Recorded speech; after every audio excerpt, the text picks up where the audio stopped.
Liberty Nation with Tim Donner. Chaos, anarchy in the streets, law enforcement helpless to respond as Democrats running urban America let the destruction continue. Now, you would think President Trump would benefit greatly simply by speaking out against criminal violence. And yet the polls show Joe Biden with a commanding lead. Yes, leading the race is the candidate of the party refusing to stop violence in the streets, refusing to stop the actual death of black people in Chicago and elsewhere, which escapes the notice of the organization that boldly wears the value of black people on its sleeve, Black Lives Matter, once considered radical and marginalized, now in the mainstream of thought among the elites controlling the news flow in this country. Here to try and explain this seeming conundrum, radicals running wild in the streets as voters express a preference for the party pointedly refusing to stop it, is the outspoken political columnist for LibertyNation.com, Joe Schaeffer. Hello, Joe. Hello, Tim. Thanks for having me. Yeah, so say it ain't so, Joe. Explain how Joe Biden can not only be leading, but leading by a big margin in this racially charged environment, this cultural civil war. Do the voters actually side with the radicals because they support the general idea of racial justice? I'll say it ain't so. It's just not so. Why? We were told to believe that Hillary Clinton was inevitable in 2016. Didn't happen. They're running the entire same playbook all over again. I just wrote an article this week about Charlie Gasparino at Fox Business Network writing that Trump may drop out because the poll numbers are so horrible. And I showed there were 3 exact same articles written in 2016 in Politico, the Washington Post, and ABC News. The exact same articles. The template was entirely the same, written in August 2016 when Trump had just captured the nomination, and all 3 articles said, well, there's no evidence this is going to happen at all. Trump's not showing any signs of leaving, but hey, he's going to leave. So they acknowledge it's not true, and then they run with it anyway. There was no reason to believe it in 2016, and there's no reason to believe it today. Joe Biden is not leading this race. No doubt Donald Trump has spawned the most preposterous predictions over time and proven them all wrong, or most of them anyway. Now, let's get to the matter of this running mate for Joe Biden. Joe, will whatever progressive woman Joe Biden ultimately picks as his running mate ultimately help or hurt the ticket, given that she's likely to be allotted more power than any vice president in history? Well, what I think is most interesting about it is it's an indication of weakness on the candidate himself's part. I think the best comparison is Walter Mondale in 1984. What did he have to lose? He was going against a popular incumbent president. And I'm willing to say Trump isn't as popular as Reagan was in 84 because Reagan was through the roof popular. Yes. But it was the same dynamic. Mondale was a weak candidate, looked like a loser. He had nothing to lose taking a progressive woman as his, and Ferraro wasn't as progressive as these ones today. But so it was kind of a rolling of the dice. Why not see it that way today? That this is really a desperation move on Biden's part. He's a classic uniparty establishment figure in a radical party. So he's throwing out this tidbit to them, throwing them this bone, and he's going to get a radical woman. I've written a couple articles on some of the black females because it's identity politics. They want a woman. So, hey, let's get a minority woman. That's twice as good. Well, one of them, the mayor of Atlanta, Keisha Lance Bottoms, has ties with George Soros. And the other one, Karen Bass, who's head of the Congressional Black Caucus, is attending a conference next month that honored Louis Farrakhan last year as a conference on national reparations. This is going to scare the heck out of moderate voters if he goes down this road, and it looks like he's going to. So I think it's going to hurt him. But he's such a weak candidate. I think he has to do this anyway to build up support in his party. It's another sign to me that Joe Biden is not leading anything. Well, let's look at it from the other side.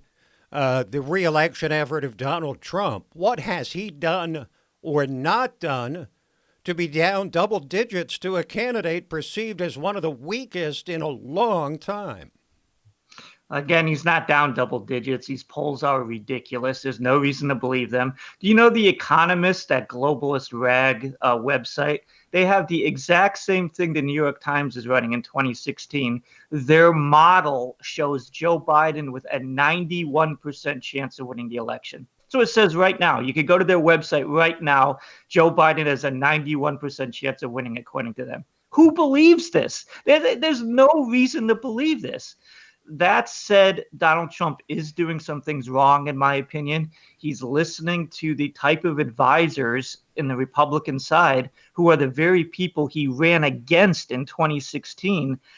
He needs to embrace the populist wave that got him elected. He needs to run hard on the wall and immigration and sticking up for the middle class against these radicals in the streets.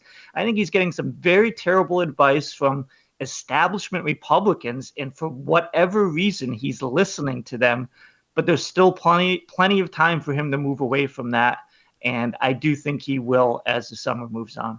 Can this situation for Trump really turn around the chaos in the streets if Democrats keep refusing to establish law and order in the cities they run, which are most all of the largest ones, or will the situation ultimately make things easier for Trump to be reelected? Yeah, I think ultimately it's going to work out for him. We're such a culture of immediacy right now. Something happens in a 24-hour news cycle and we jump all over it. And then a week later or a month later, it's either forgotten or it's in a completely different situation. You know, the radicals are running wild right now. The establishment media is encouraging them for their own reasons. The elites love this. If you look at who is fanning the flames of what I call this cultural Marxist agitprop, I think that's the perfect word for it. Yes, indeed. It's the establishment media funded by some very powerful corporate and philanthropical names. They want this to happen for their own purposes. And so for that reason, it's not authentic. It's artificial. It's turning off more people than it's turning on, but the media won't let you know that. Eventually, once this whole thing kind of burns out because it's not real, Trump's going to be sitting pretty. What he needs to do now is show his followers, the people who elected him in 2016, that he is everything he said he was. He's not going to bow to the howling mob. He's going to stand up for traditional American values. He should just wrap himself up in the red, white, and blue and run with it. They'll make it easy for him to do that, and I expect him to do that. Well, that's extremely well stated, Joe. Couldn't improve on it myself, but let me close with this question. A sense of how you think Trump over these 3.5 years has worn on the public writ large, not the extremists that hate him, not the people who would vote for him even if he fired a shot down Fifth Avenue, but the rank and file voter. Good record until COVID threw everything into chaos, but a personality that offends a lot of people. Well, I mean, he was always that way. He was that way in 2015. He was that before he got the nomination. He won the nomination. He was that way in 2016 before he got into the White House. He got into the White House. I don't think there's any reason to think there's anything different with that. I think as a president, he has that stature that Americans like in a president. It's funny because the media will tell you the complete opposite, but he looks presidential to me. He's got a lot of energy. He speaks well, even though they don't like a lot of things he says. And he comports himself, I believe, much more in a presidential manner than a Joe Biden, who is just the epitome of a uniparty swamp creature who's been there forever. I just think it would be an amazing thing if Joe Biden wins this election. It will be really the first time. We've had puppets as presidents before, of course, but you didn't see the strings as clearly. You have a dementia-riddled, gaffe-prone, lifetime Washington, D.C. politician running to be president. And if he wins, that is really going to be an amazing statement as to the state of the country. A clear establishment puppet will be in the White House. And I just don't think the American people want that. And that is what's going to help Trump the most.